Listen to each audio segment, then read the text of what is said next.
Let's talk about your life, and the plant that's on the screen is the aloe vera plant. What led you to become interested in aloe vera? This plant grows in South Texas, and we heard stories about the uses of aloe vera by the people that live down there. The one thing we kept hearing was it's a great moisturizer for the skin. So I started a company that made a skincare line of products based on aloe vera, that plant. We developed our own farm, as you see on the slide. We planted the plants as you can see what it looks like. We had our own processing plant, and you see the technicians skinning the aloe vera leaves. In this drawing, you see the center portion of the leaf. That's all we used to put into the skincare products. What is that called? That's the aloe vera gel, G-E-L in English. I mentioned that it's a moisturizer. They used it for minor burns, cuts, scrapes, bruises, itching, and scars. The U.S. Atomic Energy Commission recommended aloe vera as the best product to treat radiation burn. We even developed a liquid to drink the aloe vera, and it soothes upset stomach, discomfort, and what is called heartburn, reflux of the esophagus. The more I worked with aloe vera, the more excited I was about its potential. So we set up a research laboratory.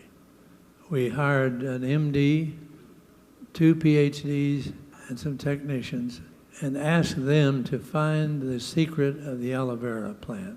What was in this leaf that caused this healing? We knew that it would never be approved by the government to make any of those claims unless we could tell scientifically what was in it. In 1985, after millions of dollars in 4 years, they came into my office one day with a petri dish and a pile of white powder and said, "Mr. Howard, this is it, a polysaccharide." I wrote a letter to the AMA and told them all about it and its chemistry, and they named it, as Kevin said, Acemannan. What our research showed was that it regulates the immune function. It normalizes bacteria flora in the intestines. It soothes gastric hyperacidity without alkalinizing the stomach. So the stomach has got acid that digests the food. Right. And the body needs to have a certain pH level, correct? Right. To digest the food, it needs a very acidic level. But aloe will change that. Doesn't change the acidity in the stomach, so it doesn't change the way food is digested. That's correct, because the aloe is slightly acid itself. Thank you. It also accelerates healing, burns, cuts, when applied topically. This is major development. In other words, we had, in our small company, we had actually discovered a new healing compound. Aloe vera has been talked about for thousands of years. 1981 isn't that long ago. Did it surprise you no one had studied aloe vera deeply to understand it better? Yes. The first step in any research is to go to the library and see what's already been done. And we couldn't find anyone who had spent a penny investigating what many people call the medicine plant, which is ridiculous. 31 years ago, this man and his team discovered a healing property that had been talked about for centuries.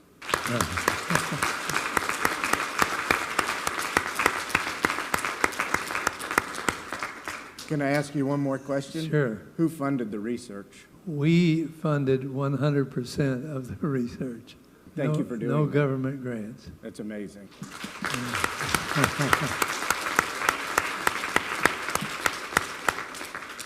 The way your immune system works is illustrated on the slide. Your immune system consists of a group of different types of white blood cells. The largest cell on the left there is called the macrophage cell, which we call the M cell. The M cell goes all throughout every part of your body looking for diseased organisms. Bacteria, virus, fungus, or cancer cells. When the M cell discovers a virus or a bacteria or any other foreign organism, it envelops that organism, takes it inside, and develops chemicals to destroy it. At the same time, it sends signals back to its army of other types of white blood cells to do their special job in destroying that organism. On the left, that represents the M cell. When you add aloe to the M cell, we discovered in our laboratory that the M cell put out all these different factors that you see on the slide. Tumor necrosis factor kills cancer cells, reduces autoimmune action, and several other beneficial factors. So basically, Acemannan consists of only 1% of what's in that leaf. So what we wanted was a product that would concentrate the Acemannan and have a much higher percentage of Acemannan in the aloe. So we developed a form of aloe that has almost 20 times more concentration of Acemannan in it, and that's how we developed Vitalo. In aloe, you mentioned Acemannan being one of the active ingredients, correct? How many active ingredients are there? I've heard there are more than 100. That's correct, yeah. Out of that plant and out of that gel, over 100 active ingredients. But we focus now on the most active ingredient, Acemannan. We added 6 other immune-supporting nutrients. Claims that are approved in North America. It enhances immune function. It assists in lowering cholesterol. It assists in reducing arterial plaques. And it regulates digestive function. Vitalo supports 3 areas: immune, cardiovascular, and digestive. 2008, I sat down and asked you about Acemannan, and I used a word, activate, the immune system that I'd been using for a long time. Mm-hmm. And you told me that Acemannan doesn't activate the immune system, it modulates, correct? That's correct. So we don't want an overactive immune system. Exactly, and there is such a thing, and that's rheumatoid arthritis and many diseases, lupus and Crohn's disease of the digestive tract. That's when your immune system is overactive. It regulates, it brings it, it's like a pendulum, and it brings it back to the center. Well, Mr. Howard, that was worth the trip to Taiwan to hear that. It's always impressive to hear your passion and your heart and to be a part of your vision for the future. Thank you. Thank you very much. Thank you. Is that all you see like?